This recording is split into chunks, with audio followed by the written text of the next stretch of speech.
In this lecture, we'll continue our discussion on bokeh plots. In the previous lecture, we saw how we could draw scatter plots by using circle markers. Now let's see an example of how we can draw scatter plots by using some other markers. Let's look at the square marker. Okay, let's do that. So the first thing we need to do is define our figure. So for that, we'll be calling the figure method, and then as last time, we'll save it in a variable called p. So we'll call the figure method and then pass the plot width and plot height attributes. So for plot width, we'll set it to be equal to 450, and you can adjust this depending on your notebook. Let's pass plot height. We'll set it to be equal to 350. And the next thing we'll do is call the square method on our figure P. So we have our figure P and then call the square method so that we get squares for our scatter plots. And then we'll pass our X and Y points. I'll pass the same points that I used for the previous lecture. So for our X points, it will be 2468, and then for our Y, 4371. So the first scatter plot will be at X position 2, Y position 4, and so on. Okay, we have those, and then we can pass a size of 16 for our scatter plots, and we also, so that we can pass the color attribute last time. For color, let's use red. And once we have that, we can call the show method and pass our P. Run it. And now we have 4 scatter plots with square markers. Okay. Size is 16, color is red. And we can pass any other attributes that we like. Okay, to control the transparency of your marker, you can pass the alpha attribute and then set it to whatever transparency that you want. For instance, let's set it to 0.3. Okay, you can do that. And another thing you can do is control the size of each of your markers. How can we do that? We can do that by passing size as a list of values. Okay, let's see an example. So what I can do is, instead of 16 for each of our square markers, we can pass a list of various size values. For instance, let's say we want the first marker to have a size of 6. The second marker, it can have a size of, let's say, 10. For our third marker, let's say it will have a size of 14, and then for our last marker, let's make it 18. Okay, so we can do that. Now if we run this, it's still showing the same size. Okay, what we can do is, let's create another figure object and store it in a variable called X.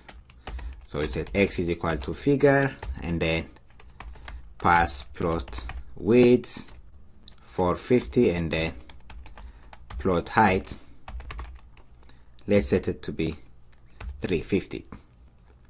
And then here we'll call x.square and then show X. Run it again. So here you see different sizes for our markers. The first one is size 6. For our second marker, it's of size 10, and then 14, and finally we have 18. So color is red and alpha transparency is 0.3. You see, so the transparency is different depending on what value you pass for alpha. And we mentioned that we have various markers for our plotting, and some of those markers are So far we have seen circle and square. So we have circle, we have square.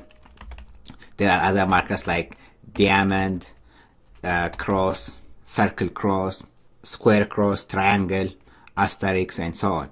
You can read more about those on the documentation. Let's see one more example, one last example. What we'll do is we'll use a few of these markers and use them to plot in the same figure. Okay, that's the example that we'll use. For instance, the question is use the diamond, circle, and square markers in the same figure. Okay, so that's the question. How can we do that? Let's see how we can do that. First, we'll start by defining our figure, and let's save this. We'll save it in a variable called a. We'll set it to be equal to figure, and then pass your plot width and height attributes. Plot width, let's set it to be 450, and then for plot height, we set it to be equal to 350. And next we'll call, so we'll have to call all these different markers, right? Let's start by calling the diamond marker. So all we have to do is simply call the diamond method on your figure object. Okay, so a.diamond, and then pass your x and y values. So for x and y values, pass any values that we want. Let's say 2, 4, 6, 9, and then for our y values, let's pass 3, 1, 5, and 3. Okay, so a.diamond, and then you can pass attributes like size. Let's pass a size of 14, and then for color, let's set it to be equal to green. Maybe we can adjust this later on. So that's one marker, and then let's pass the second marker. So I'll copy this to save some time, and then paste it here. So our second marker is what? Circle. Let's pass the circle marker, and then I'll change the points here. Let's use 3 and 8, and change the first two values. Let's put 8 and 4. And here let's use 5. Okay, so that's our second marker, which is circle, and let's use the color red. And for our third marker, we'll use square. Okay, square, and then change the values here. Let's put 6 and 3 here. And then I'm going to use 2. Okay, so let's change the size to 16, and let me make this 12. For our square, we can change the color to blue, and we can pass different alpha values for transparency for each of our markers. Let's pass an alpha value of 0.3 here. Here we can pass an alpha value of 0.5. And for our last marker, let's pass an alpha value of 0.8. Okay. And once we have our markers, the next thing we can do is call the show method and then pass a. Let's run it and see now. Okay, you have your square markers, your circle markers, and the diamond markers are a little bit out, so we can change the values. Where is our diamond? So our diamond values overlap with the other markers. You see here, there's one diamond here, another one inside our square, so we'll change the values for our diamond. Okay, let me completely change this. I'll pass 1, 5, 7 into. Let's run it again. I still have one of the diamond markers inside our square marker, so let me change this to 6 and run it again. Okay, much better. Now we can see all of the points, right? You see here for transparency, the blue one is much darker, so it has a higher alpha value. So if you go here, you see our square markers have an alpha value of 0.8, so they're darker. And the values, when the values are closer to 0, it's lighter.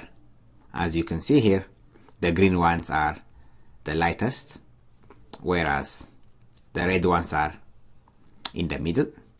And here you have your sizes, and you can also pass the attributes like fill color. We have seen fill color. For instance, let's pass the fill color attribute here, fill color, and set it to yellow, for instance. Run it again. So you can pass one or more of the attributes. Okay, so here for instance, for the circle markers, we have filled the color with yellow, whereas the color is red, right? That's the border. Otherwise, the default value will be the blue color. Okay, and that's how you can plot more than one marker in your figure. Okay, so just to recap, you define your figure first, and then call the various methods for your markers that you want, and then pass one or more of the attributes. And again, you can play around with this icons here. Okay, so that's what I have for this lecture, and in the next lecture we look at how we can draw line plots. Thank you, everyone.